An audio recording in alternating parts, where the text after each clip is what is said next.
પૂર્ણમદઃ પૂર્ણમિદં પૂર્ણાત પૂર્ણમુદચ્યતે પૂર્ણસ્ય પૂર્ણમાદાય પૂર્ણમેવાવશિષ્યતે.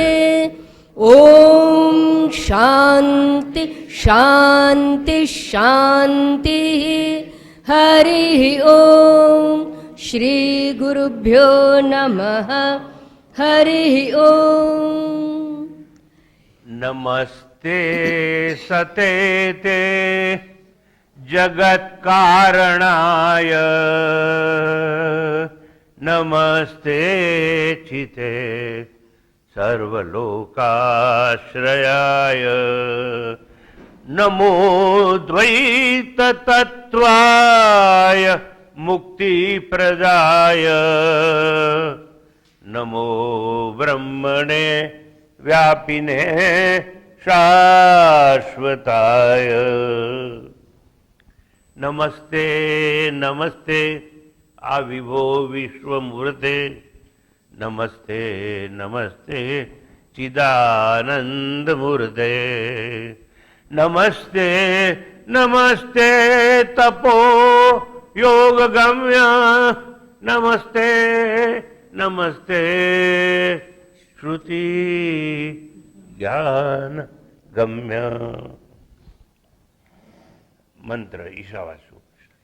ઈશાવાસ્યમિદં સર્વં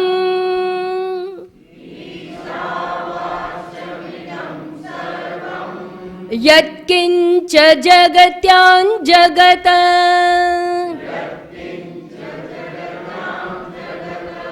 તેન ત્યક્તેન ભુંજીથાઃ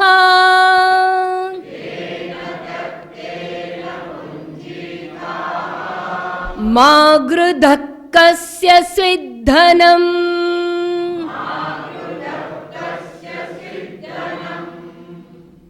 ચર્ચા આપણે થઈ ગઈ. તેન ત્યક્તેન ભુંજીથા, એનો ત્યાગ કરી દો. કારણ કે જે કંઈ છે ઈશ્વરથી આચ્છાદિત છે. આપણે તો કંઈ બનાવ્યું નથી.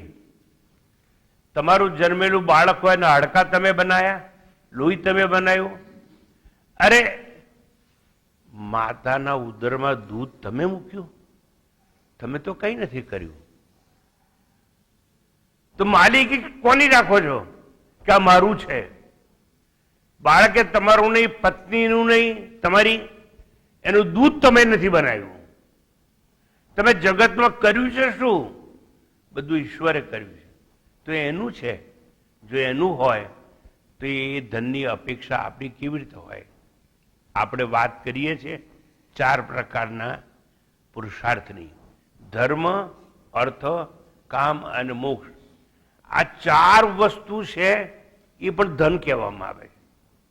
અને આ ધનનો પણ ત્યાગ કરવાની વાત આવી છે.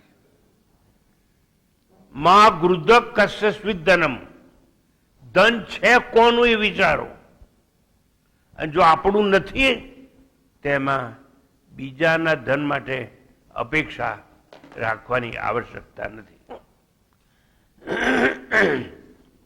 4 પુરુષાર્થ: ધર્મ, અર્થ, કામ અને મોક્ષ. એમાં આપણે વિચાર કરી ગયા.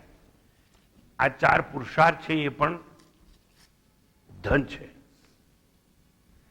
શાસ્ત્રોમાં 4 પુરુષાર્થ છે તે એક પ્રકારે ધન કે સંપત્તિ છે.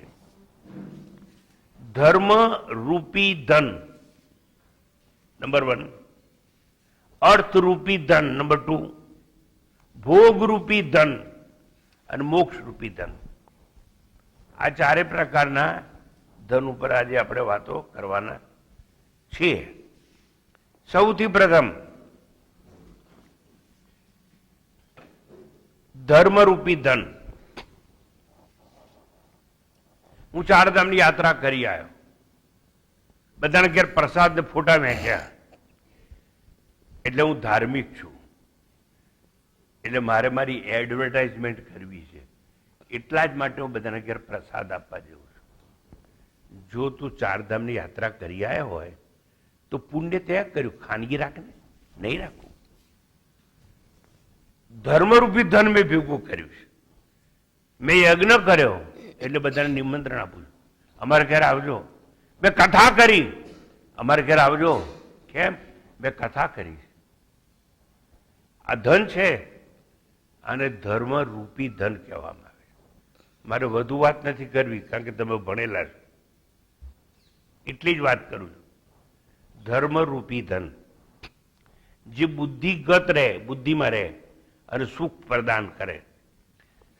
અને ધન ઉપાર્જન ધર્મથી થાય. ન્યાયિક અને નૈતિક રૂપે મેળવેલું ધન હોય તો જ તે સુખ આપી શકે.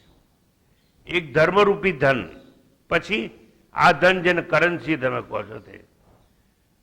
But currency came very late, my dear sir. પહેલા શું હતું? ગૌધન, સંતાન ધન, એવું ધન હતું બધું. ખેતી હોય એ ધન. આપણે સમજ્યા નહીં. અને એ પણ આ ન્યાયિક રીતે આવવું જોઈએ. મને માફ કરજો તમે લોકો, તમે બધા તો ગ્રસ્તી જ્ઞાની લોકો છો. મને એક જણ કહ્યું હું આ મંદિરમાં જઉં છું, દર્શન કરવા આવવું છે. મેં કીધું ના. તો મને કીધું, એણે મને પૂછ્યું કે તમે ધાર્મિક સાધુ છો અને દર્શન કરવા ના પાડો છો? મેં કીધું હા. મેં એને પૂછ્યું કે આ મંદિર બનાવ્યું એક નંબરના પૈસે બનાવ્યું છે? તો કે ના, બધા કાળા પૈસા, લોકો રોકડા આપ્યા હતા. સારું. આ મૂર્તિ જે જયપુરથી ખરીદીને લાયા એમાં ચેકથી પૈસા આલ્યા હતા? તો કે ના. એટલે મૂર્તિ 2 નંબરની, મંદિર 2 નંબરનું, દર્શન કરવા આવનારા 2 નંબર ના જ હોય. સત્યવાદી હોય એને ક્યાંય દર્શન કરવાની જરૂર નથી. પછી આગળ વાત ચાલે છે અમારી. એક માણસ રોજ આવીને પગે લાગે કે ભગવાન મને આશીર્વાદ આપો, હું દુઃખી છું, મને આશીર્વાદ આપો. એક દાડો ભગવાનને એમ થયું લાવો આપું. ભગવાને તથાસ્તુ આશીર્વાદ આપ્યા.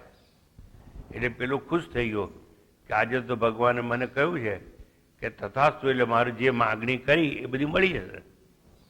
1 મહિનો ગયો, 2 મહિના ગયા, 6 મહિના ગયા. પેલો ફરિયાદ લઈને આવ્યા, ભગવાન તમે કહ્યું હતું ને કે તથાસ્તુ, પણ કંઈ થયું નહીં. તો કે ડફોળ, મૂર્તિ 2 નંબરની, મંદિર 2 નંબરનું, આવનાર 2 નંબરના, આ જેટલું બધું છે 2 નંબરનું, આશીર્વાદી 1 નંબરનો ના હોય. ડફોળ, 2 નંબરનો આશીર્વાદ આપ્યો હતો એટલે ફળે નહીં. આપણે કેટલી ખોટી રીતે જીવીએ છીએ એનો એક આ દ્રષ્ટાંત અને નમૂનો. ન્યાયી અને નૈતિક રૂપે મેળવેલું ધન હોય તો સુખ આપશે.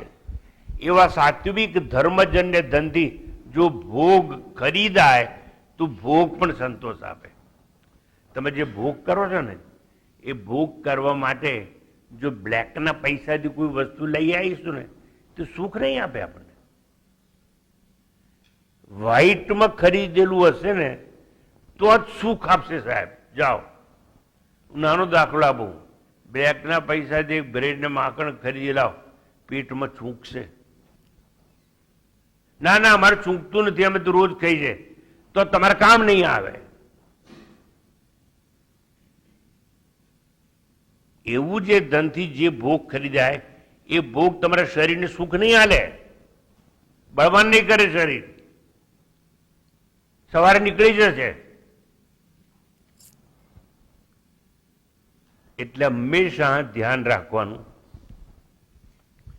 કે સાત્વિક ધનથી, એટલે ધર્મથી ઉપજેલું ધન, જો 4 પુરુષાર્થ કયા ને, ધર્મ, અર્થ, કામ અને મોક્ષ, તો ધાર્મિક રીતે મેળવેલું ધન હશે ને એ જ સુખ આપશે.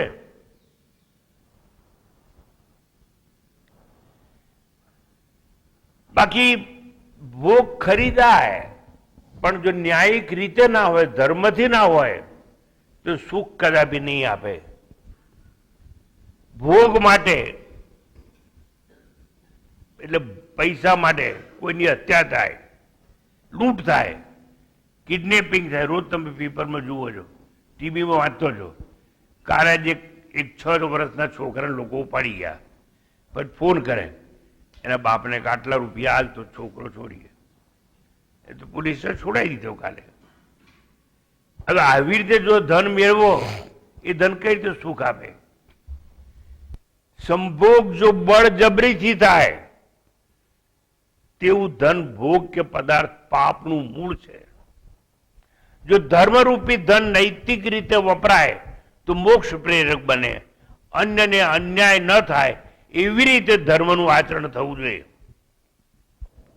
પૂજા કરવા ગિરનાર જઈ આવ્યો.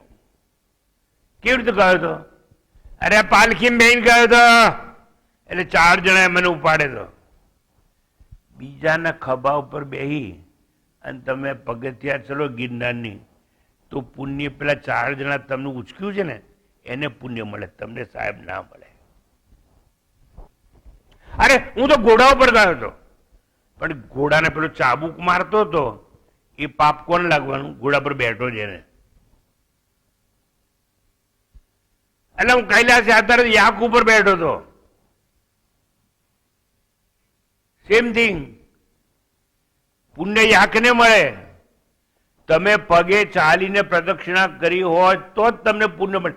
એટલા માટે નર્મદા પરિક્રમાનું મહત્વ છે કે લોકો પગે ચાલીને જાય છે.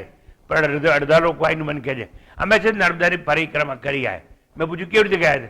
તો કે ગાડીમાં ગયા. તો ડફોર ગાડીને પુણ્ય મળશે, તને નહીં. આ જો પુણ્ય ખરીદવા માટે કેટલો રસ્તો ખોટો આપણે વાપરીએ. પૂજા પ્રદક્ષિણા પાલખી કરાય, અન્યના ખભે બેસાડાય, જાનવરોને માર મરાય, તે ન્યાયિક ધર્મનું આચરણ નથી. ધર્મમાં પોતાને કે અન્યને પીડા ન થાય તો તેવો ધર્મનો પણ ત્યાગ થવો જોઈએ. યાદ રહે, આત્માને કોઈ ધર્મ નથી. આપણો આત્મા છે ને એને કોઈ ધર્મ નથી. પણ હું કહું તમે શેના માનો? પણ કૃષ્ણ પરમાત્મા કહે તમારે માનવું જ પડે ને. એટલે કૃષ્ણ પરમાત્મા ગીતામાં ઘોષણા કરીને કહ્યું સર્વ ધર્માન પરિત્યજ્ય મામ એકમ શરણમ વ્રજ. બધા ધર્મોને ત્યાગી દો. મોક્ષ જોઈએ છે. You want liberation, you want freedom from bondage, renounce everything. all dharma renounce. સર્વ ધર્માન પરિત્યજ્ય. અને કે મારા એકલાને શરણે જા. જા કહ્યું, આવ નથી કહ્યું. ક્રિશ્ચિયન લોકો આવ કે come to me, I can give you salvation. But we are not Christian my dear sir. We are સનાતની હિન્દુ. આપણે પુનર્જન્મમાં માનનારા લોકો છીએ. સમજવાનું. ભગવાને કહ્યું સર્વ ધર્માન પરિત્યજ્ય, એટલે અનાત્માના ધર્મો છોડી દો. આત્માને તો કોઈ ધર્મ છે જ નહીં. અને એમ કહ્યું બધા ધર્મો છોડી અને મામ એકમ, મારા એકલાને શરણે જા. આવ નથી કહ્યું. જા એટલે શું? એ ડફોડ હું તારા હૃદયમાં વસું છું, તારા હૃદયમાં જા. પણ કોઈ સમજવા તૈયાર નથી. આ તમારા હૃદયમાં જ પેલો ઈશ્વર બેઠો છે. પણ કાશીમાં હોદીશ, હરિદ્વારમાં હોદીશ, કુંભના મેળામાં હોદીશ, અપવાસમાં હોદીશ, નકોયડા અપવાસમાં હોદીશ, જપમાં હોદીશ, તપમાં હોદીશ, ક્યાંય નહીં મળે. કોણ ક્યાં છે? ભગવાન ક્યાં છે? સર્વ ધર્માન પરિત્યજ્ય મામ એકમ શરણમ વ્રજ. મારા એકલાને શરણે જા, કારણ કે હું તારા હૃદયમાં રહું છું. ઉપનિષદોએ કહ્યું સત્યમ જ્ઞાનમ અનંતમ બ્રહ્મ. એક આત્મા કેવો છે? સત્યમ જ્ઞાનમ અનંત રૂપ છે. અને ક્યાં વસે છે? યો વેદ નિહિતમ ગુહાયામ. હૃદયની ગુફાની અંદર વસે છે. સાચા જે તત્વજ્ઞાનીઓ હતા અને સાચા ધર્મગુરુ હતા એ લોકોએ તો આવું બધું કહ્યું. લોકોને સમજવું નથી, ખોટા રસ્તે જવું છે. ધર્મ દ્વારા એટલે ધાર્મિક રીતે, ન્યાયિક રીતે તમે ધન નહીં મેળવો તો મુશ્કેલી ઊભી થશે થશે થશે.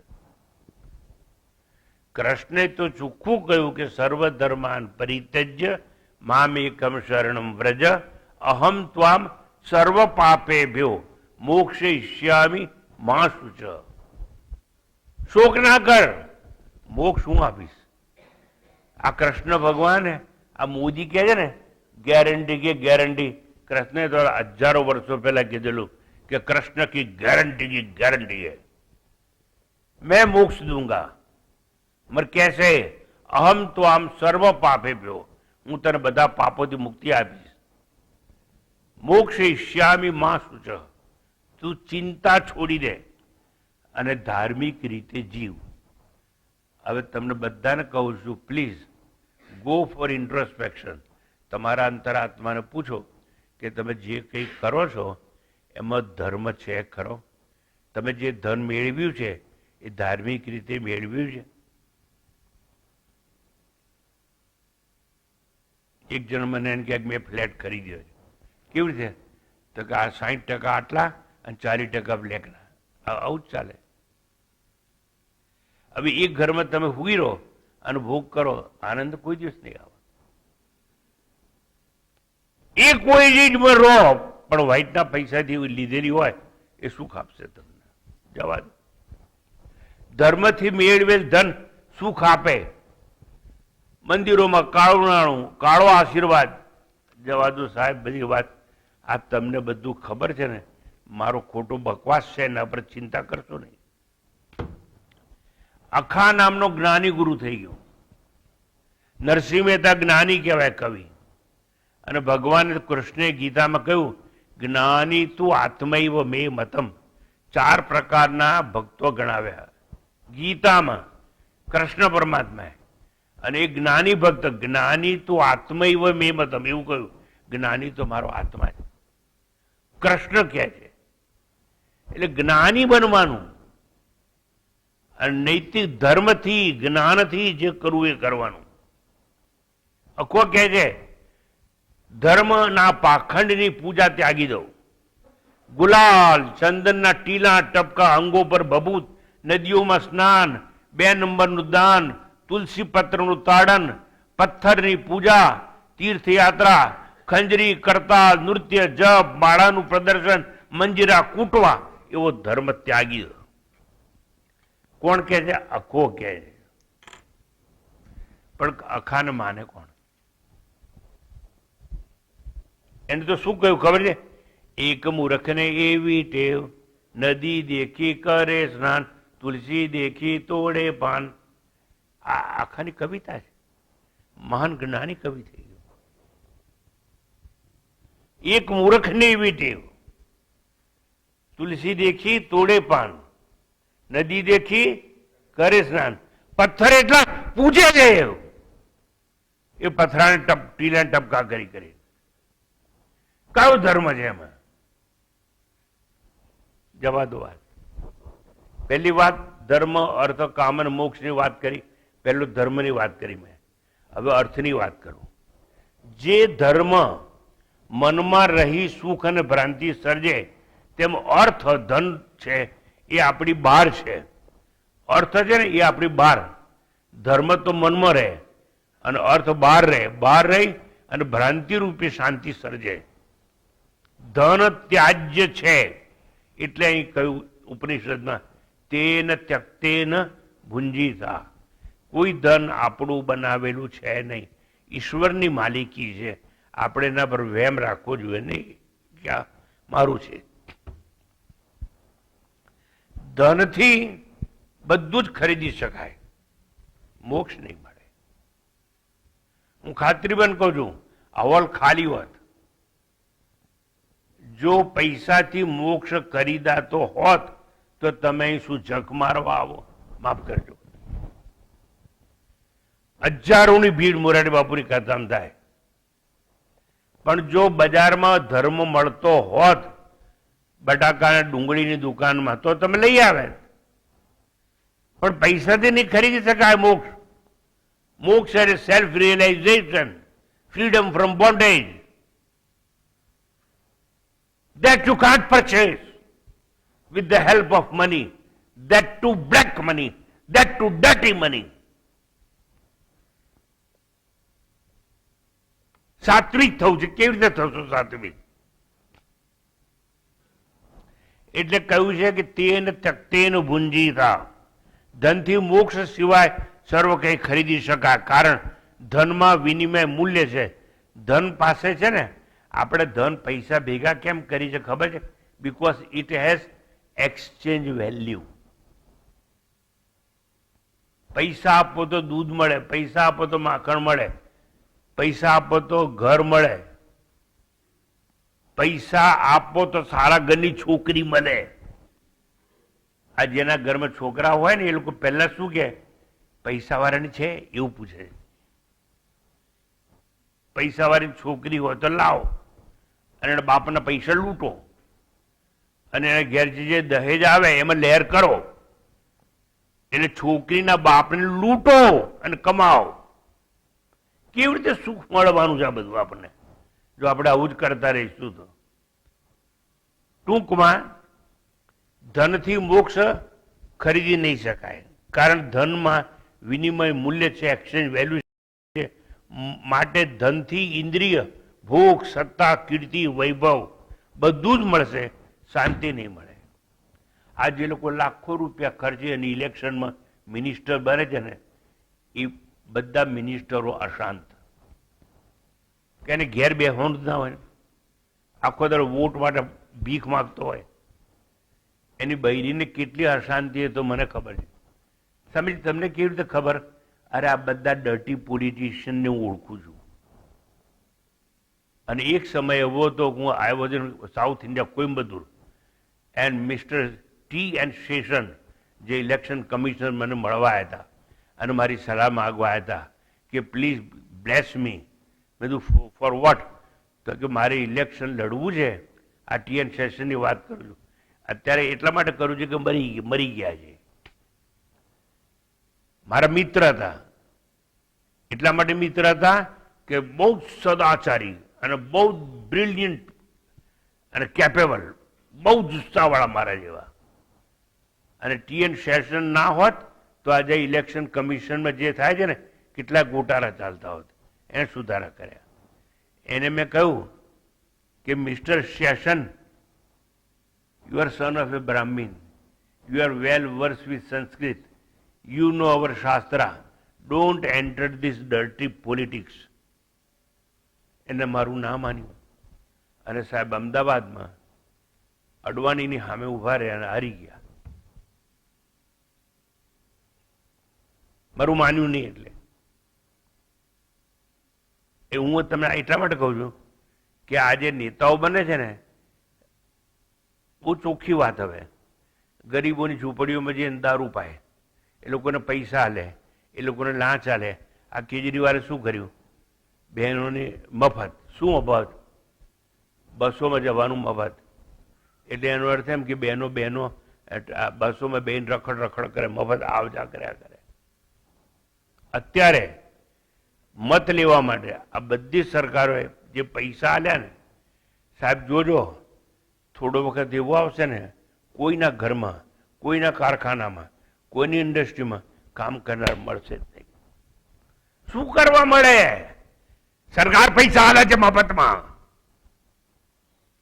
નહીં જઈએ સાહેબ, થોડા સમય જવા દો. આ બધાના પાઠ ભગવાન ભણાઈ જશે. આ ખોટી રીત છે. એટલે જ ઉપનિષદ કહે છે તેન ત્યક્તેન ભુંજીતા. આવા ધન છે ને ત્યાગી દો. હું કરન્સી રૂપી ધનની વાત કરું છું. બધું જ મળશે સાહેબ, પણ એ ધનથી શાંતિ કોઈ દિવસ નહીં મળે. તમારા ઘરમાં કકળાટ જ રહેવાનો. કાં તો તમારી બૈરી જોડે નહીં બને, કાં તો તમારા છોકરા જોડે નહીં બને, કાં તો પડોશી જોડે નહીં બને, અને કાં તો તમારા મનમાં દુઃખ. અશાંતિ રહેશે. ના સમાજ, અમે બ્લેકનો મની ધંધો કરી પણ અમને કંઈ નથી. એમ તને ખાવાનું પચે છે? ના, એ વાત કરી, ખાવાનું પચતું નથી. બસ પતી ગઈ વાત. ઓકે. માં ગૃધ કસ્યસ્વી ધનમ માટે શાસ્ત્ર કહ્યું કે બીજાના ધનમાં અપેક્ષા ના રાખો. બીજાના ધનની અપેક્ષા, આકાંક્ષા, એક્સપેક્ટેશન એને રિનાઉન્સ કરો. અને વાત કરી માં ગૃધ કસ્યસ્વી ધનમ. ગૃધ એટલે ગીત પંખી છે જે મળદા ખાય. આ ગીત આકાશમાં ઉડતું હોય પણ નજર મળદા પર હોય. એમ જે લોકો બહુ પૈસાવાળા હોય એ આકાશમાં ઉડતા હોય, પણ એ લોકો નજર શેમાં હોય? બીજાને કેમ લૂંટવા એમાં હોય, બીજાનું ધન પડાઈ કેમ લેવું હોય એમાં હોય. એટલે કે માં ગૃધ કસ્યસ્વી ધનમ. જો સર્વ કઈ ઈશ્વરથી આચ્છાદિત છે તો તારું કઈ નથી. ગીધ દ્રષ્ટિ ન રાખો. માં ગૃધ ગીધ દ્રષ્ટિ ન રાખો. મેં બે દ્રષ્ટાંતથી અને બે મેથડથી સમજાવ્યું. ગીધ દ્રષ્ટિ પણ નહીં રાખવાની. સમજ્યા? નહીતર તમે મળદાના ઉપર જીવો છો એવું થશે. આપણા શાસ્ત્રોમાં તો કહ્યું ન કર્મણા ન પ્રજયા ધનેન. એટલે કર્મથી, પ્રજાથી, ધનથી અમરતા ખરીદી શકાય નહીં. અમર નહીં બની શકો તમે, બીજું બધું બની શકશો. અને મેં કહ્યું તેમ અમરતા ખરીદી શકાતી હોત, ઇફ યુ કેન પરચેસ ઇમોર્ટાલિટી, તો તમે બધી ખુરશીઓ ખાલી હોતા છે. પણ તમે સમજી ગયા કે આ તો કંઈક બીજું કંઈક કરવાથી, જ્ઞાન મેળવવાથી થાય. એમને આ બધું થાય એમ નથી.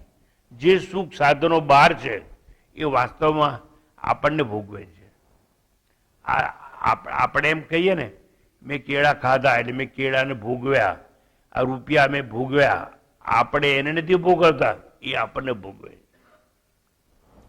એટલે ભરથરી જેવા મહાન બહુ મોટો વૈરાગ્યવાન ભરત રાજા ભરથરી એને કહ્યું વયમ ભુક્તા હા, ખાઈ ખાઈને આપણે ખલાસ થઈ ગઈએ. પછી એક સમય એવો આવે છે ડોક્ટર કહે છે ખાંડ ખાવાનું નહીં, મીઠાઈ ખાવાનું નહીં. કેમ? તમને ડાયાબિટીસ થઈ ગયો. લે મર, ખા મીઠાઈ. મફતમાં ખાવી છે ને મીઠાઈ. ડાયાબિટીસ ઠોકી દીધો ભગવાને. એટલે આદિ વ્યાધિનું ઉપાધિ આ સમજાવું છું. ખાઈ ખાઈને ખલાસ થઈ ગયા. આદિ વ્યાધિ ઉપાધિ ટળે સ્મરણ માત્રથી. સર્વ ઈશ્વરના સ્મરણથી, ઈશ્વરનું નામ લેવાથી, ચિત્ત શુદ્ધ કરવાથી આદિ એટલે માનસિક રોગ, વ્યાધિ એટલે શારીરિક રોગ, અને ઉપાધિ જેવો રોગ છે એ ત્રણ ભસ્મ થઈ જાય. જો ઉપાધિ ત્યાજ્ય છે તો ધન છે કોનું? ઉપાધિ ત્યાજ્ય એટલે શું ખબર તમને? જે માણસ એમ કે ને કે I am father, you are not father, you are not even feather. What father? પેલો કે હું ફાધર છું, એ ઉપાધિ કહેવાય. તમે ફાધર નથી. એક જણ કહે છે આઈ એમ મધર. આ છોકરા તારા નથી, તારા દ્વારા આવેલા છે. જો એક સરસ સમજાવું. એક માને 3 છોકરા છે, બરોબર? એ 3 છોકરા છે, એ એમાં 2 છોકરી ને 1 છોકરો દાખલા તરીકે. તો એને જયારે પ્રસૂતિ થઈ ત્યારે એ જે છોકરું ગર્ભમાં શ્વાસ લેતું હતું એ શ્વાસ આપ્યો કોને? તમારા બધાના ક્લાસીસ ચાલે છે ને? સીવણના ચાલે છે કે નહીં? ડાન્સના ચાલે? તમારે કથકલી શીખવું હોય તો ક્લાસમાં જવું પડે કે ના જવું પડે? અને સારામાં સારું ખાવાનું વેરાયટી શીખવી હોય તો ક્યાં જવું પડે? રાધન ક્લાસમાં જવું પડે, સીવણ ક્લાસમાં જવું પડે, સંગીત ક્લાસમાં જવું પડે, બધા ક્લાસમાં જવું પડે.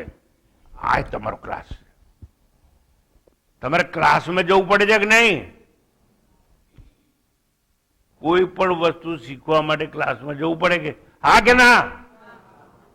તો મને કહો, બાળકને જન્મીને ધાવતા કોણે શીખવાડ્યું?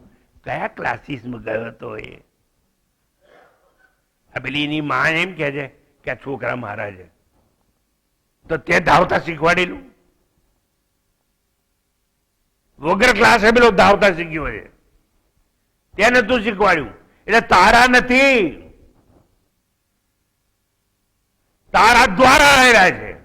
વન્સ અગેન માને કહો, આ છોકરા તારા નથી પણ તારા દ્વારા આવેલા છે. તમને સમજાય શું કહું છું? આ તમે બધા આ હોલમાં આયા કે ના આયા? બોલો, આયા કે ના આયા?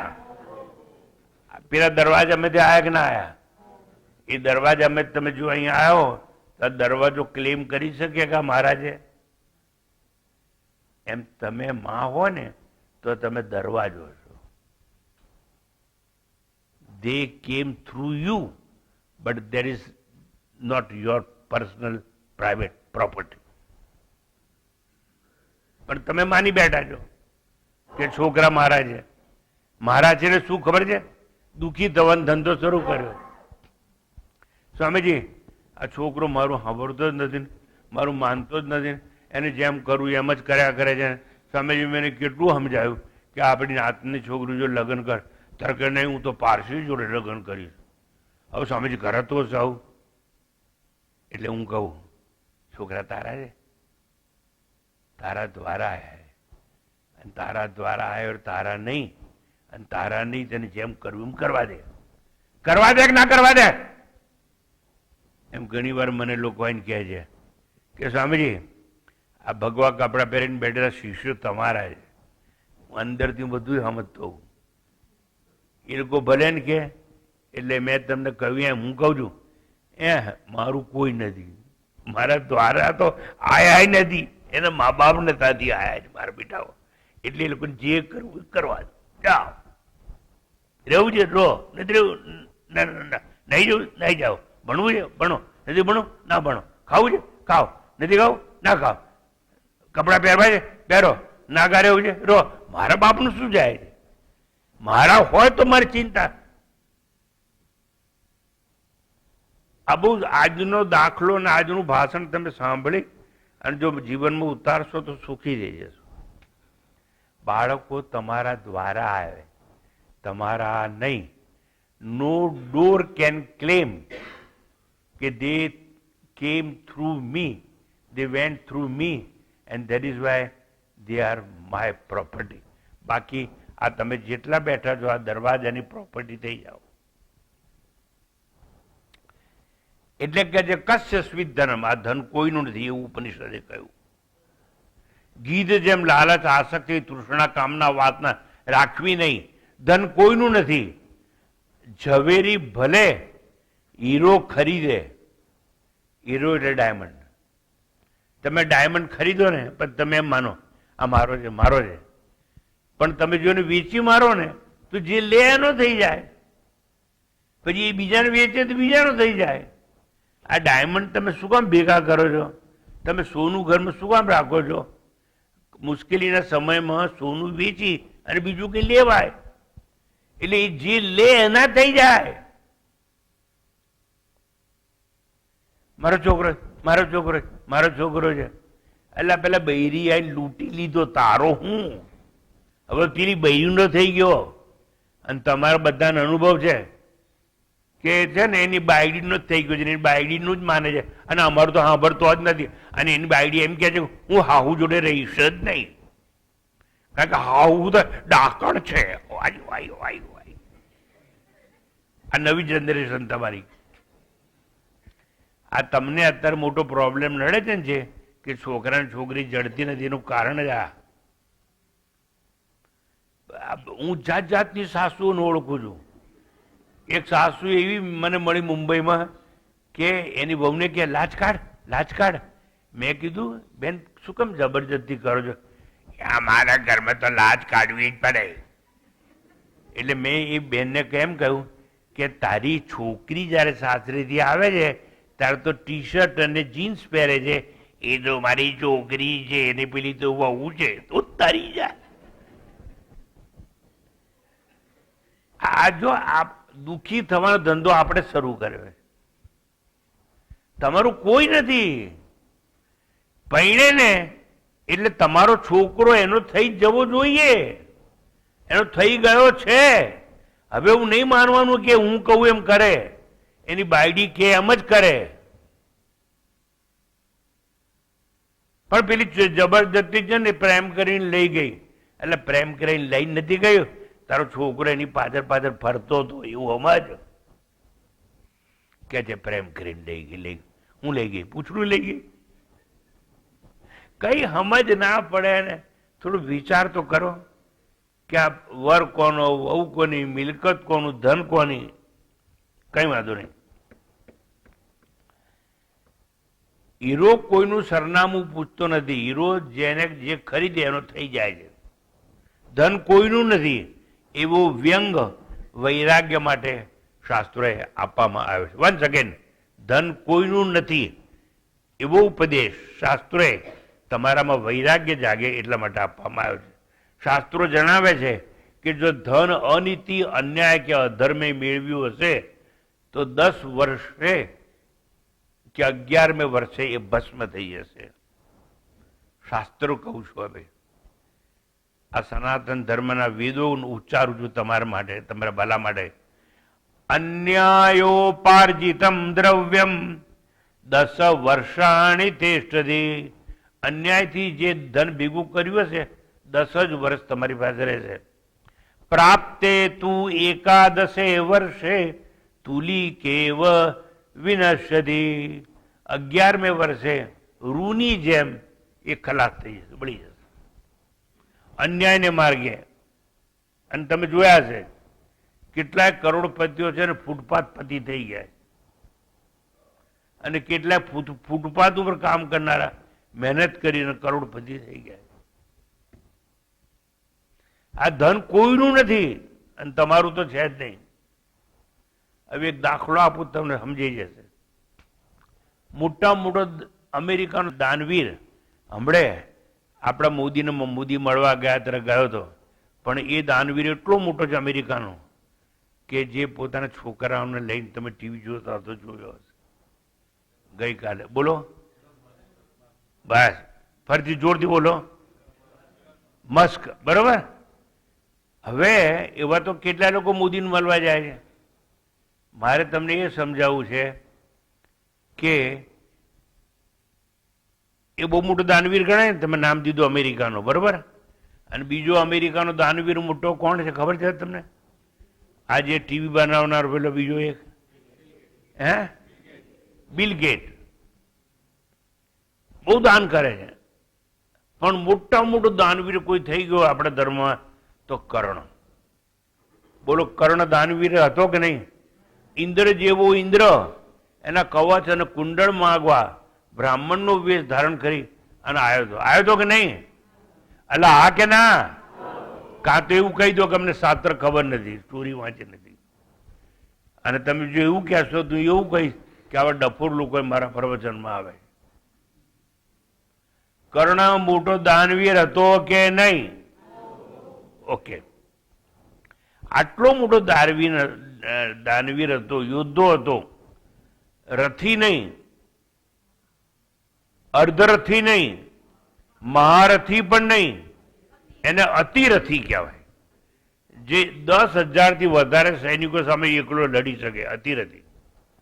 આવડો મોટો અતિરથી એટલું જ નહીં, કર્ણ એટલે મોટા મોટો દાનવીર કહેવાયો. હવે કર્ણ આટલો મોટો દાનવીર હતો, જેના ઘેર ભિખારી તરીકે ઇન્દ્ર આવે છે કવચ અને કુંડળ માગવા. એને એક લાલચ જાગી કે હું રાજા તો નથી ને. એક જયારે કોમ્પિટિશન થતી હતી ધનુર્ધનુષ, તીર કામઠાની, ત્યારે બધાને ઊભા થયા તો કર્ણ ઊભો થયો તો ઓબ્જેક્શન લીધું બધાએ. અને કુંતી એની માં ત્યાં બેઠેલી, જેણે કર્ણને નદીમાં નાખી દીધેલો કે આ રાજા નથી એટલે ભાગ નહીં લઈ શકે. એટલે દુર્યોધન ઊભો થયો અને દુર્યોધને કીધું હું એને અંગ દેશનો રાજા બનાવું છું, એમ કરીને મુગટ પહેરાવી દીધો. કર્ણે મુગટ લઈ લીધો અને મફતમાં અંગ દેશનો રાજા બની ગયો. આ જો મફતમાં બની ગયો, આટલો મોટો દાનવીર અંગ દેશનો રાજા બન્યો. હવે શું થયું એ તમને કહું છું કે કર્ણ દુર્યોધન પાસેથી અંગ દેશનું રાજ્ય લઈ મુગટ લઈને રાજા બની ગયો. માટે એને કૌરવો જેવા અન્યાયી લોકો સાથે જીવન જીવવું પડ્યું, અધર્મી લોકો સાથે રહેવું પડ્યું, પોતે આતતાઈ કહેવાયો, અધર્મના પક્ષે રહ્યો અને અધર્મના પક્ષે મરાયો. એના રથનું પૈડું નીકળી ગયું અને પૈડું જેવું રિપેર કરવા ગયો તો કૃષ્ણ અર્જુન ચડાવ ગાંડીવ, તો કે પેલું પૈડું નીકળી ગયું છે, અરે આ તો આતતાઈ છે, અધર્મી છે, અન્યાયના પક્ષે છે. અને ગયો. રાત પડી ગઈ, દુર્ગંધ મારે મળદા પડ્યા છે, અંધારું થયું એટલે માતા કુંતી ત્યાં આવે અને કર્ણનું માથું ખોળામાં લઈ અને રોતી હતી. એટલામાં તો પાંડવો આયા. मां ये तो अपने दुश्मन का शव है. नहीं, दुश्मन का नहीं है. એને તો ખબર હતી ને સાચી વાત, પણ એને બી અધર્મ કર્યો હતો. હું સમજાવું છું, શું એ સમજો. ધર્મ, અર્થ, કામ અને મોક્ષ,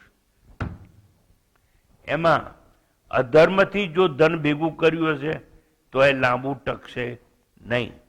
આ ધન છે કોનું? એટલે હંમેશા તમે મોટા મોટા દાનવીર હશો ને તો પણ એ અન્યાયના માર્ગે જો તમે લીધું હશે, અન્યાયના માર્ગે કર્ણે લીધું રાજ્ય, એનું પોતાની મહેનતથી અંગ દેશનું રાજ નતું ગયું. મહાન ગુરુ પરશુરામનો શિષ્ય કર્ણ છતાં અધર્મના માર્ગે ચડ્યો. ધન અને સત્તા માટે નિયમ મુજબ યુદ્ધમાં શસ્ત્ર ન હોય, એના પર પ્રહાર ન થાય, તો પણ હિંસાનો પ્રશ્ન જ એને છોડી દીધો. અભિમન્યુ યુદ્ધમાં એકલો હતો, હાથમાં શસ્ત્ર નતા અને કર્ણ એને મારે. આ ધર્મથી એવા લોકોના હાલ શું થાય તમે જોયા. યુદ્ધમાં મરાયા બધા અને કહેવાયા મોટા દાનવીર. એટલે કોઈના ધનની અપેક્ષા રાખીને દાનવીર બનશો નહીં. તમારી પાસે ન હોય તો એક જ પૈસો આલજો. હું હજુ ગઈકાલની એક સત્ય ઘટના તમને કહું. મને એકવાર એવો વિચાર આવ્યો કે મારા આશ્રમમાં રવિવારે પ્રવચન થાય છે ને આ બધા લોકોને પેશાબ કરવા જવું પડે છે, તો જરા શુદ્ધ અને ચોખ્ખું પેશાબખાનું મારી પાસે નથી. પણ મને મનમાં વિચાર આવ્યો કે હું સારામાં સારું હું મહેસાણા પાસે વોટર પાર્કમાં જોઈને આવ્યો અને મને મનમાં વિચાર થયો એટલે સારામાં સારું પેશાબખાનું બનાવું.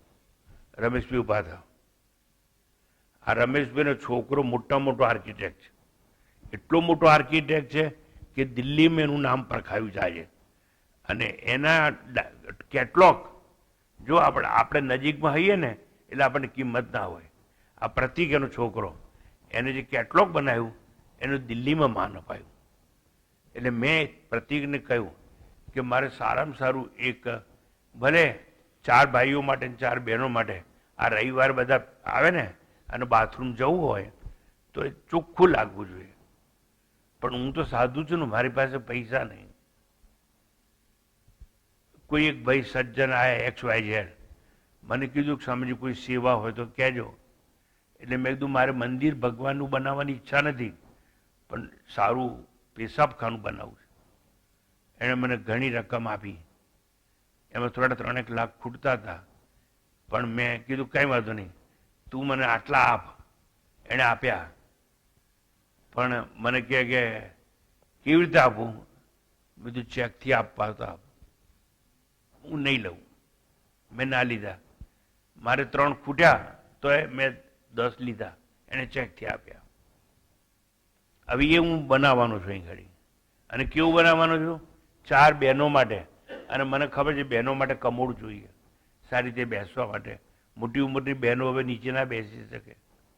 પુરુષો માટે ઊભા રાખ્યા અને ચકલી રાખી કે પેશાબ કરીને તરત પાણી જાય.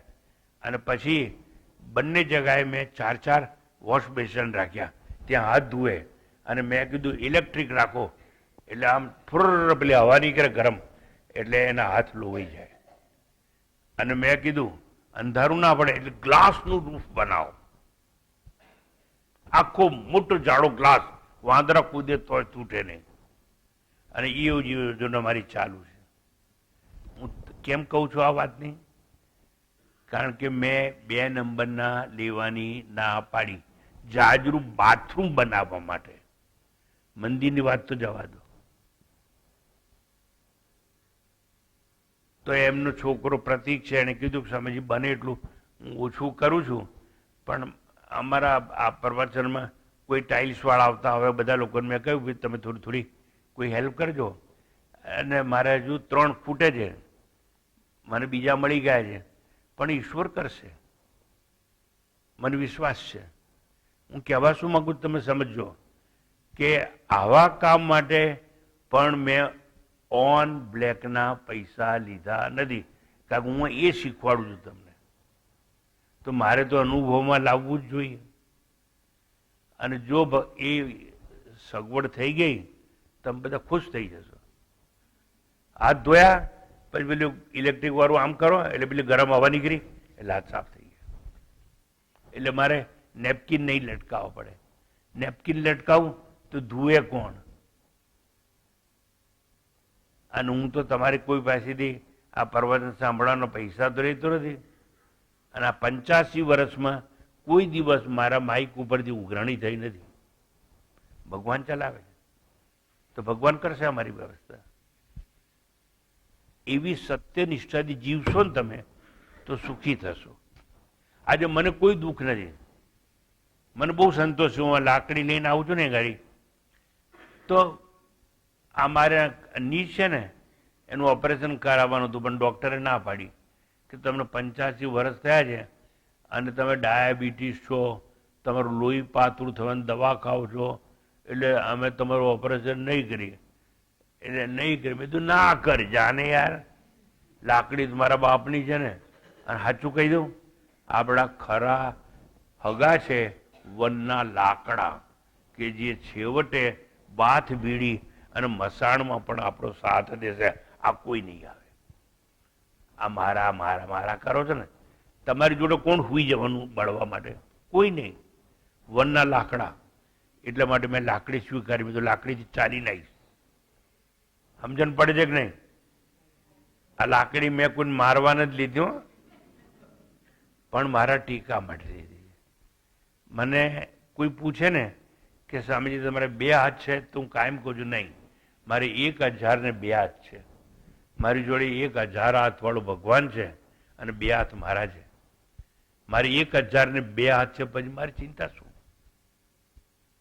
એ અન્યાય નહીં કરવાનો, ધર્મની રીતે બધું કરવાનું. હવે છેલ્લી વાત આવે મોક્ષ રૂપી ધન. 3 ધન આવી ગયા, બરોબર? આપણે 4 ધનની વાત કરી ને. પહેલા શું આવ્યું? ધર્મરૂપી ધન, પછી આ કરન્સી રૂપી ધન, પછી ભોગરૂપી ધન.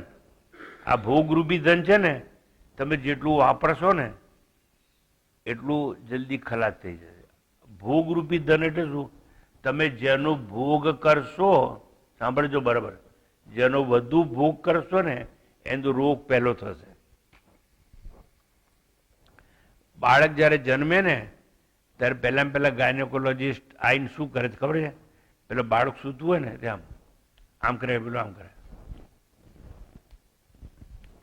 એટલે એને જોઈ લીધું કે બાળકની આંખ બરોબર છે. પછી બાળક સાંભળે છે ઝપટી, એટલે નક્કી કર્યું ડૉક્ટરે કે એ સાંભળવામાં બરોબર છે અને જોવામાં બરોબર છે. પણ થયું શું કે જન્મ્યા ત્યારથી છોકરું આમ જોયે આમ જોયે આમ જોયે, આંખનો ઉપયોગ બહુ કર્યો, આંખથી રૂપ જોવાનો પ્રયત્ન કર્યો. એટલે ફર્સ્ટ વિક્ટિમ ઇઝ નો બડી બટ આઈ. 42 મોતિયો આવી ગયો. આરામી મોતિયો આવી જ જાય, કારણ કે એ ઇન્દ્રિયોનો ઉપયોગ બહુ કર્યો. એમ જેમ જેમ વધારે ભોગ કરશો એમ તમે રોગનો ભોગ બનશો. એટલું યાદ રાખ. પહેલામાં પહેલી આંખ, પછી આવે છે કાન. હાંભળ કરવાનું, મૌન તો રાખવાનું શીખ્યા નથી, એટલે પછી બેરાશ આવશે. પછી લાકડી આવવાની, પછી લાકડીઓ બંધ થઈ જશે. અમુક વખત ખાટા મૂકી રહેવાનું. કોઈને કહેવાનું પાણી આપો, પછી તમે કહે ને મને કોઈ મંદિર લઈ જાઓ ને, શું ટક ટક કર્યા કરે છે, ખાટલા મૂકી રહીને પડી રહે ને, આખો દાડો મંડી છે મંદિર મંદિર મંદિર, આ હાલ થવાના. એટલે ન્યાયથી જીવજો. મોક્ષ રૂપી ધન, પરમ પુરુષાર્થ રૂપી ધન કહે છે એને. ઉદય અને અસ્ત મુક્ત ધન કહેવામાં છે. મોક્ષ એટલે અનંત ધન કહેવામાં આવે, મહાન અને પુણ્ય રૂપી ધન કહેવામાં આવે. આ મોક્ષ રૂપી ધન છે એનો પણ ત્યાગ કરી દો. આઈ ડોન્ટ વોન્ટ મોક્ષ. વાય? જો જ્ઞાન હશે તો તમને સમજાશે. અહમ નિર્વિકલ્પો નિરાકાર રૂપો વિભુર્વ્યાપ્ત સર્વત્ર સર્વેન્દ્રિયાણામ સદા મે સમત્વમ ન મુક્તિર ન બંધ ચિદાનંદ રૂપ શિવોહમ શિવોહમ. આવું જયારે સમજાશે ને તો મોક્ષનો પણ ત્યાગ કરી દેશે. મોક્ષ રૂપી ધન ત્યાગજન્ય છે. મિથ્યા જગત ઈશ્વર કાર્ય છે અને એના કાર્યથી તે મોક્ષ અનુભવાય છે. જો જગત કાર્ય જ ત્યજાય, આ જગત જ છે નહીં, કારણ કે મિથ્યા છે. હવે આ ચર્ચા બહુ કરી ગયો છું એટલે હવે નહીં કરું. જગત મિથ્યા છે કારણ કે માયાનું કાર્ય છે. એ જેને સત ના કહેવાય, જેને અસત ના કહેવાય એને મિથ્યા કહેવાય. તો જગત મિથ્યા છે તો જગત જ નથી, તેનું કારણ પણ ના હોય, ઈશ્વર પણ ના હોય. તો ઈશ્વર પણ નથી, જગત પણ નથી, તો છે શું? અધિષ્ઠાન આત્મા, સત્યમ જ્ઞાનમ અનંતમ બ્રહ્મ. હું એકલો જ છું. એ આત્મા બહાર નથી, મારી ભીતર છે. ઈશ્વર તો માયાની ઉપાધિથી જાણે છે. માયા નથી તો દેહની કાયા નથી, જગતની કાયા નથી. આમ કાયાનું કારણ ઈશ્વર નથી, પિંડ નથી, તો બ્રહ્માંડ ક્યાં? આ ભગવા કપડાવાળા ધ્યાનથી સમજો, એ લોકોને સમજાશે. બાકીના લોકોને થોડીક વાર લાગશે. કારણ શાસ્ત્ર ના ભણ્યા હોય તો આ બધું પકડાય નહીં.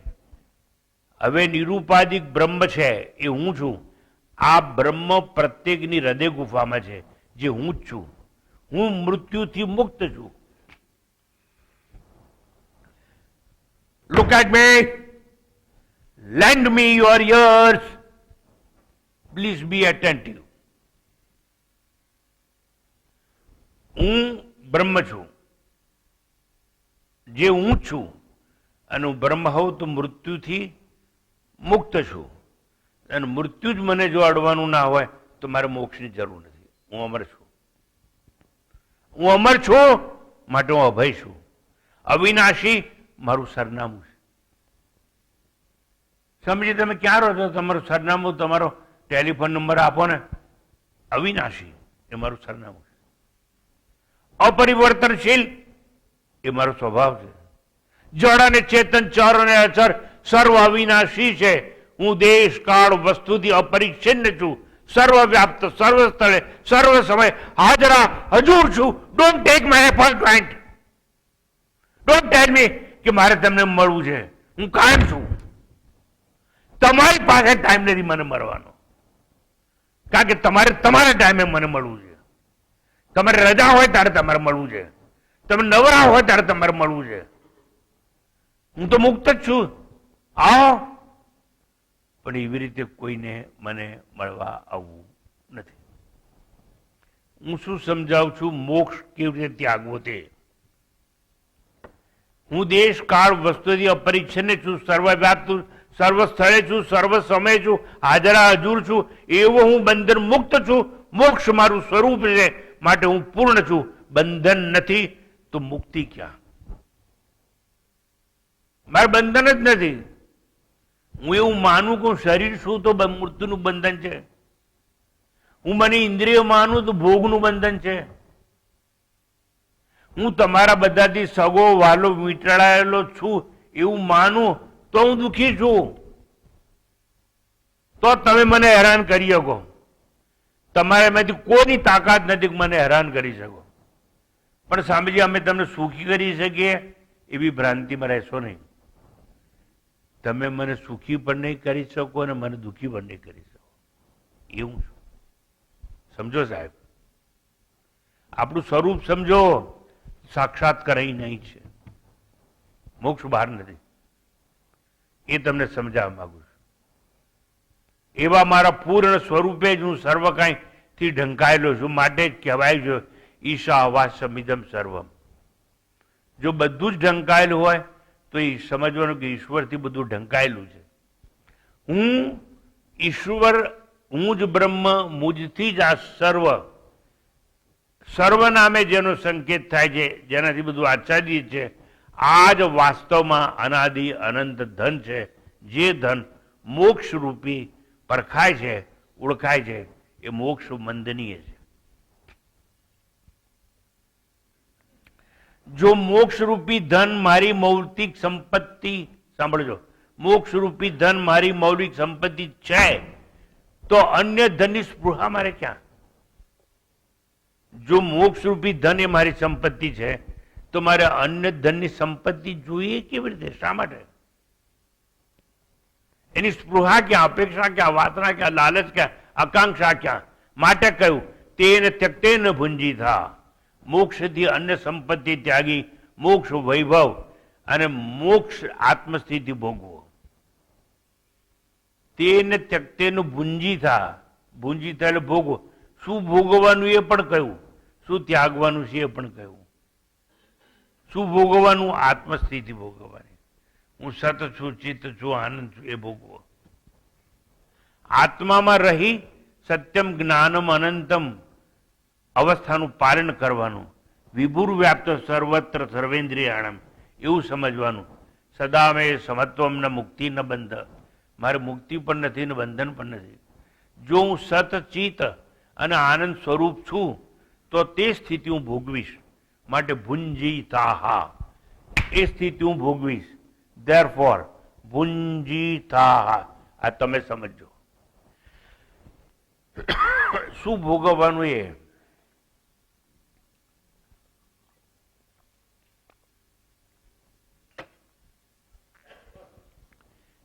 મને એમ થાય છે હું બધું કહી જ દઉં, હું આજે મને નીચોઈ નાખું, પણ જે જ્ઞાન વર્ષોથી મારી પાસે છે તમને આપી દઉં. એટલે મેં કઈ સંતાડી રાખ્યું છે એવું મને દુઃખ કે ગિલ્ટ રહે નહીં.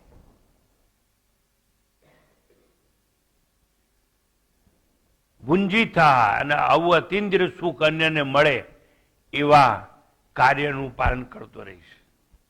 આવું અતિન્દ્રિય સુખ તમને બધાને મળે એવું કાર્ય હું જીવનભર કરતો રહીશ. જ્યાં સુધી આ બે પગ ને ત્રીજી લાકડી મારી પાસે હશે, જ્યાં સુધી આ શરીરમાં શ્વાસ હશે, ત્યાં સુધી તમને ઉપનિષદ ભણાવતો રહીશ એવું આશ્વાસન આપું છું. કેમ કે ઉપનિષદનું જ્ઞાન છે, મારું નથી, તમને આપવા માટેનું છે. હું વહેંચતો રહીશ અને કદાપી અન્નની મિલકતમાં અપેક્ષા રાખીશ નહીં. આત્મદશા માટે પ્રેરણા પ્રદાન કરતો રહીશ. આપ સૌ શ્રોતાને આત્મદશા મળે માટે પ્રેરણા પ્રાર્થના પણ કરતો રહીશ. અને મોક્ષ રૂપી મિલકત સાચી છે, પરખ છે, પરોપકારી છે, જીવનની જાહો જલાલી અને તૃપ્તિ છે. ઈશાવાસ્યમિદમ સર્વમ યત્કિંચિત જગતે આમ જગત. આ સર્વ કઈ ઈશ્વરથી આચ્છાદિત છે. અર્થાત સર્વત્ર આત્મદર્શન એ જ મોક્ષ છે. અંતિમ મારી વાત, જ્યાં જ્યાં નજર મારી ઠરે ત્યાં યાદી ભરી છે આપની. કલાપી કહે છે એ પરમાત્મા, જ્યાં જ્યાં નજર મારી ઠરે ત્યાં યાદી ભરી છે આપની. સર્વમાં હું અદ્રશ્ય ઈશ્વરનું દર્શન કરીશ અને જ્ઞાન મેળવતું રહીશ. તે તાત્પર્ય છે શ્રુતિનું. આમ પ્રત્યેક પળે આત્માને બુદ્ધિથી હું નવાજતો રહીશ, મનથી આત્માને નિહાળતો રહીશ. એ દોડતી સરિતામાં ઈશ્વર, ગુંગાના મૌનમાં ઈશ્વર, વક્તાની વિચારણામાં ઈશ્વર, વસ્તુના સ્પર્શમાં સ્પંદનમાં ઈશ્વર, હિમાલયમાં ઈશ્વરની સમાધિ છે એમાં ઈશ્વર દર્શન, ધરતીમાં ધરણીધરની ધીરજમાં ઈશ્વરના દર્શન, કળીથી પુષ્પ થતા મિજાજમાં ઈશ્વરના દર્શન જોતો રહીશ. આળસ મરડી અને કળીમાંથી ફૂલ થતી અવસ્થામાં હું ઈશ્વરનું દર્શન જોતો રહીશ. ઈશ્વર જોવા મળે તે જ મોક્ષનું દર્શન છે. સ્વામીજી, તમે શું કહેવા માંગો છો? હું એ કહેવા માંગુ છું કે હું સાગરમાં ગરજતો રહીશ અને વર્ષામાં વરસતો રહીશ. ઈશ્વરને જોવો તે જ મોક્ષને મરકતો જોવો છે. પ્રાતઃકાળે પ્રવૃત્તિમય અને ઝાકળમાં સૂતેલો ઈશ્વર જોવો એ મોક્ષ છે.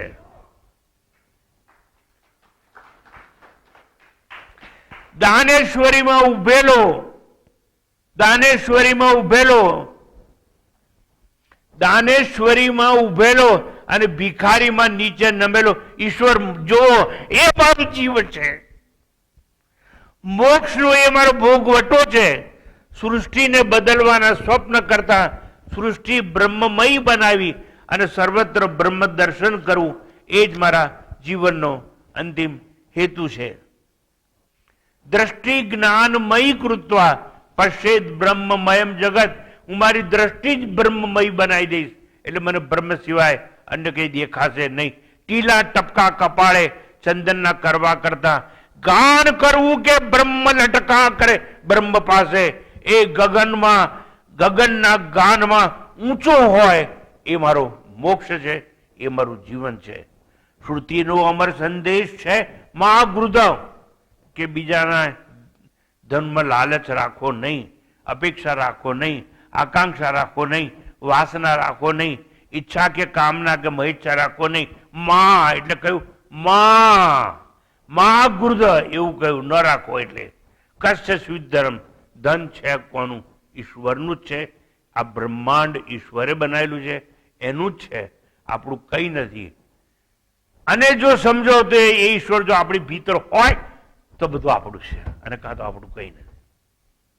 એ વિચારણામાં જીવજો છેવટે તો મોક્ષ તમને દોડતો તમારા પગલા પર ચંદન કરશે. કશ્ય સ્વિધનમ, ધન છે કોનું? ધન કોઈનું નથી. જો સમગ્ર કાર્ય જગત અને તેનું કારણ પંચમહાભૂત જેને સર્જેલા ઉત્પન્ન કરેલા તે ઈશ્વર પણ દાવો નથી કરતો. મયા અધ્યક્ષેણ સૂયતે પ્રકૃતિ સચરાચરમ. આત્માએ દાવો નથી કર્યો કે આ મારું છે. તો ઈશ્વર કોણ છે દાવો કરનાર? અને આપણે ક્યાંથી આયા દાવો કરનારા કે આ મારું છે? તમારું કઈ નથી. એટલું યાદ રાખો. તમે પોતે ઈશ્વરનું સ્વરૂપ, આત્મ સ્વરૂપ છો એવું સમજો અને આત્માની પૂર્ણ સ્થિતિને ભોગવો. એટલે કહ્યું તેને ત્યક્તેન ભુંજી થયેલ ભોગવો, આત્મા સ્થિતિ ભોગવો. તો આપણે કોણ દાવો કરનાર? ધન સંપત્તિ મિલકત પર ઈશ્વરે પંચીકરણ પૂર્વે શુદ્ધ પંચમહાભૂત પેદા કર્યા, ત્યારબાદ પંચીકરણ થયું, તેમાંથી સૃષ્ટિ જગત બ્રહ્માંડ સંસાર ઉત્પન્ન થયા. 5 5 5 ના મેળાપથી જન્મ થયો, જેને નામ આકારવાળા જગતને દ્રશ્ય પ્રપંચ કહેવામાં આવે છે. આ દ્રશ્ય પ્રપંચ હાથના આંગળા 5, પગના આંગળા 5, પ્રાણ કેટલા? પ્રાણ વ્યાન ઉદાન 5, ઇન્દ્રિયો કેટલી? જ્ઞાનેન્દ્રિયો 5, કર્મેન્દ્રિયો કેટલી? 5. આ બધું 5 5 5 5 5 5 નો પ્રપંચ કહેવામાં આવે છે. પ્રપંચને ઓળખશો, પ્રપંચમાં પડશો નહીં. સુખી થવાનો એક જ રસ્તો છે.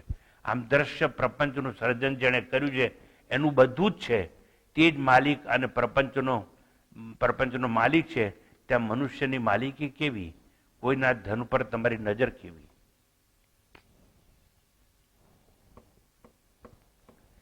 ઈશ્વરે ચાલાકી અને ચમત્કૃતિ તો એવી કરી કે મુઠ્ઠી અભિન્ન મારી જ માયાથી શક્તિથી બધું ઉપજાયું છે, છતાં મારું કઈ નહીં. ઈશ્વરે કેવી ચાલાકી કરી? પોતે સાક્ષી તરીકે ઉભો રહ્યો છે, એને બધું પોતાની સાક્ષીમાં બધું સર્જન કર્યું અને છતાં કે મારું કઈ નથી. કોના જેવી વાત? ક્રિકેટના મેદાનમાં અમ્પાયર ઊભો છે.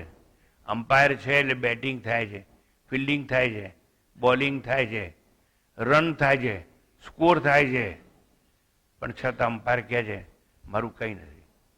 અને હું નહીં હોઉં તો તો રમત રમાશે નહીં. હું નહીં ખાઉં તો રિઝલ્ટ ડિક્લેર થશે નહીં. એટલે કોણ જીવે છે ને કોણ મરે છે એવું રિઝલ્ટ નહીં થાય. બી એન અમ્પાયર.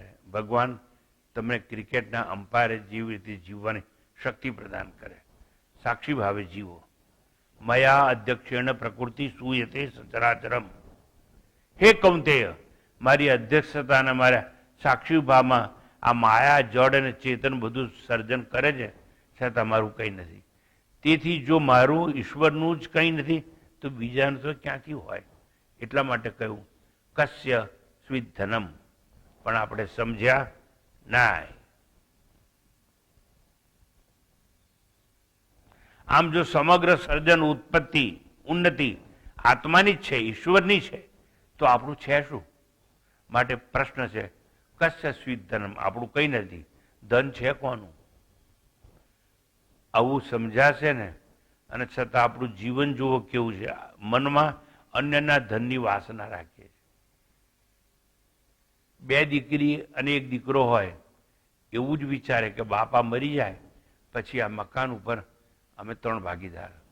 અને સરકારે કાયદો કર્યો કે છોકરીનો પણ ભાગ ગણાય.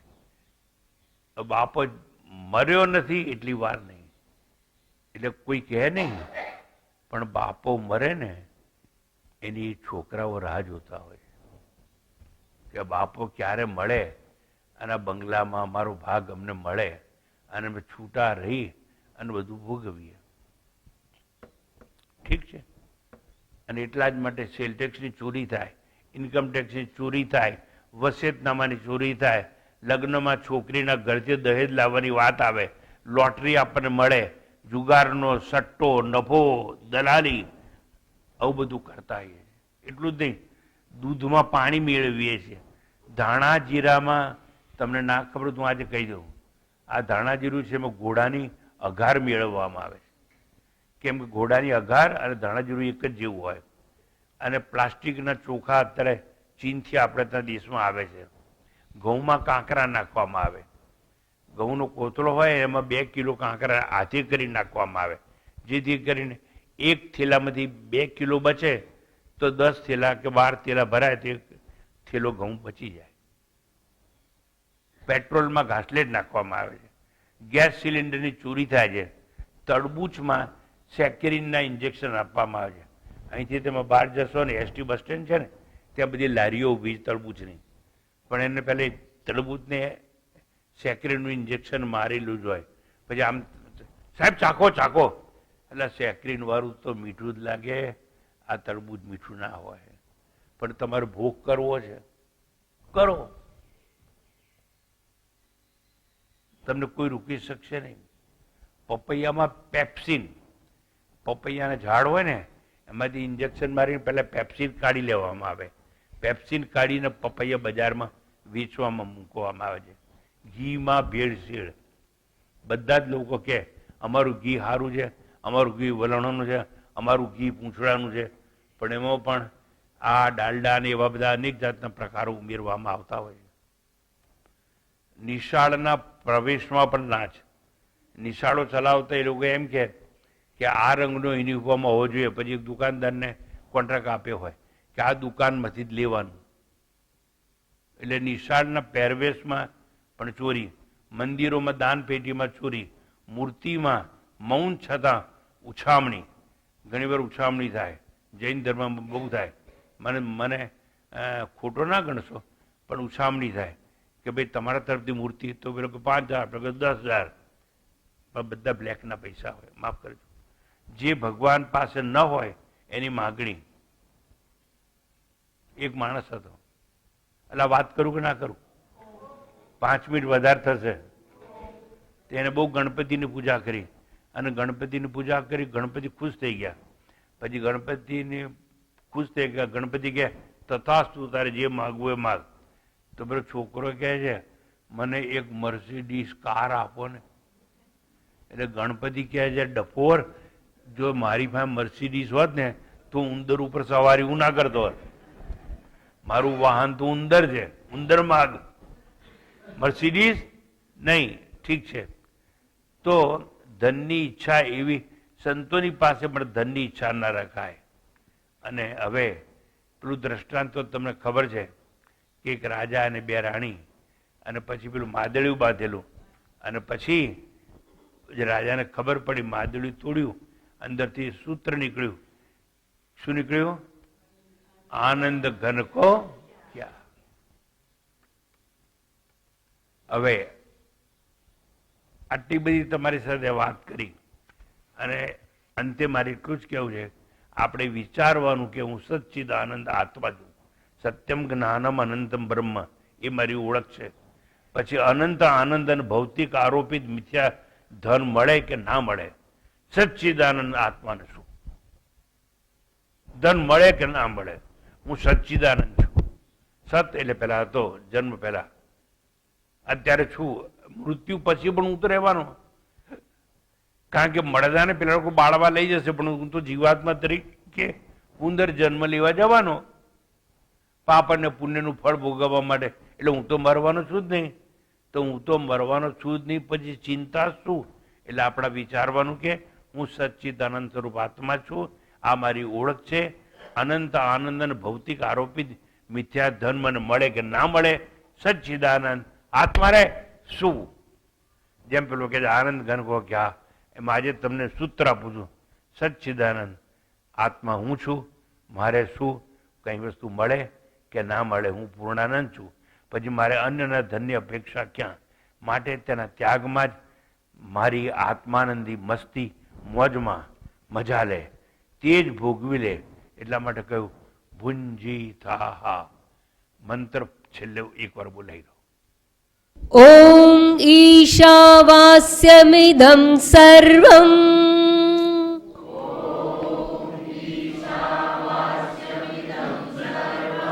યત્કિંચ જગત્યાં જગત તેન ત્યક્તેન ભુંજીથાઃ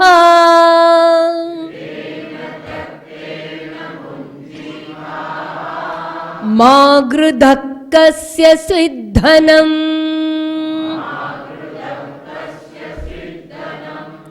તેન ત્યક્તેન ભુંજીથા. બધું ઈશ્વરનું જ છે એવું માની અને બધાને ત્યાગી દો, અને હું સચ્ચિદાનંદ આત્મા છું એ સ્થિતિનો ભોગવો. માટે કહ્યું કે ભુંજીથાઃ, ભોગવો. બરોબર? તમે ભાગ્યશાળી છો, અનેક જન્મના પુણ્ય કર્યા હશે, નહીં તો નર્મદા કિનારે બેસી અને ઈશાવાસ્ય ઉપનિષદનો આ મંત્ર તમને સાંભળવા મળે જ નહીં. મને એવું લાગે છે કે 2-3 મહિનાથી આ એક જ શ્લોક ચાલે છે. બરાબર? અને આજે આપણે એની પૂર્ણાહુતિ જાહેર કરીએ છીએ. હવે પછી બીજો મંત્ર આવશે તો આપણે શરૂ કરીશું. આપ સૌએ મને સહન કર્યો, આપનો ખૂબ ખૂબ આભાર. ઓમ પૂર્ણમદઃ પૂર્ણમિદં પૂર્ણાદ પૂર્ણમુદચ્યતે પૂર્ણસ્ય પૂર્ણમાદાય પૂર્ણમેવાવશિષ્યતે. ઓમ શાંતિ શાંતિ શાંતિ. હરિ ઓમ. શ્રી ગુરુભ્યો નમઃ. હરિ ઓમ.